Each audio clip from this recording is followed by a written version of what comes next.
When you have a newborn, it can feel very stressful, especially in the moment of your baby completely freaking out, crying, and you don't know how to calm them down. Of course, you need to make sure that all of your baby's needs have been met as far as if they're hungry, if they're too hot, if they're too cold, if they're tired, if they're sick. If any of those things are present, then obviously you need to attend to those things first. If you're struggling to find ways to soothe them and calm them down, then this video is going to help you find different ways to help soothe your baby. When it comes to newborns, you always want to keep in the back of your mind that your baby was in your belly for 9 months. It was dark, it was whooshy and loud, and it was pretty snug. So what you could do is get a blanket and swaddle up your baby. Now you don't want to swaddle them for sleep if it's not time to sleep, so just kind of swaddling them tightly in a blanket. Now you can use a regular blanket for this. You don't have to use your swaddle that you generally use for sleep time if it is not a sleep time,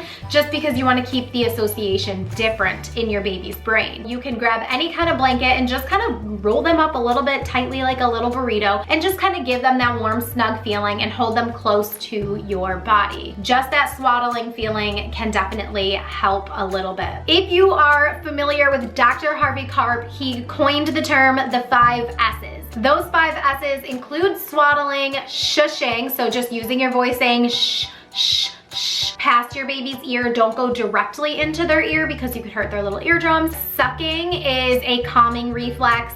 Swaying, so side to side, swaying around, and side hold. So you want to hold your baby. Do I have a little doll down here? This is all I have right now to actually demonstrate this. This is my daughter's little unicorn. So the side hold is generally where you're holding them out like this so that they are facing outwards. A lot of times just being able to observe and see what's going on around them helps. However, if they're overstimulated, then of course you can turn them around and turn them into you. So if you're putting all 5 of those S's together, then we've swaddled up, we're side holding, we're swaying, we're shushing, shh, shh. If you're offering a pacifier, this is a time that you can offer that. If you don't want to use a pacifier, you can use a clean pinky and stick it in their mouth. I know it sounds strange if you haven't heard of it before, but it works. Now, go fly, unicorn.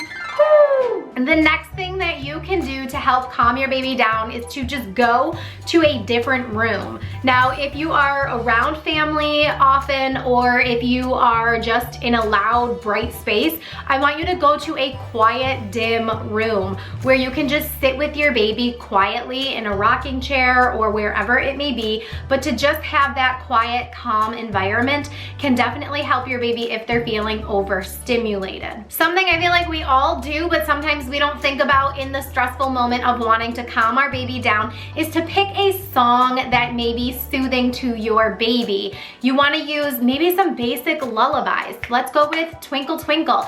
So you could be doing all of these 5 S's, and perhaps instead of this shushing, you try singing or humming, waiting for your baby to calm down and just kind of look up and gaze at you and give you that little sweet little coo as soon as they realize like, hey, everything is okay. We talked about the pacifiers, but if that is just the one thing that calms your baby down, then go ahead and give that to them. After 6 months old, the pacifier only stays in the crib. So if it is not a sleep time, then you are not giving it to your baby. However, if they are younger than that, then you can use it whenever you need to, because sucking is soothing for babies. So of course, that's going to lead me to my next tip, is that if your baby is not taking a pacifier, or if they just continue to spit it out, so whether they don't take it ever or if they're not taking it in this moment, then you can offer a feeding. So this would just be an on-demand feeding just to help your baby calm down. This can be a double-edged sword, because if they're not hungry and they're just sucking for soothing, you don't want them to get used to that, because you don't want that to have to be your new norm. However, maybe they're going through a growth spurt and this is just the beginning of it and you didn't know, and maybe they are truly hungry. But of course, that goes all the way back to the beginning of this video, where we're checking in on all of those things to see if your baby has needs that have not been met. Now, of course, there are just fussy babies. And sometimes they just need a little bit more attention, sometimes they need a little bit more cuddling, and sometimes they just need to feel close to you all the time. In that case, I would definitely recommend getting a baby carrier. Now, I've had 3 babies of my own and I've gone through many baby carriers, and honestly, I'm gonna throw it out there and just say this, and of course this is my own opinion, but like, you really don't need those super fancy expensive baby carriers. If it holds your baby close to you and they're sturdy and stable, then it's really nothing to like go totally berserko over buying all of the fancy expensive equipment. I have never been about all the fancy expensive equipment, just the basics will work. I will link to a couple in the description box down below if you don't have a baby carrier and you're looking into getting one.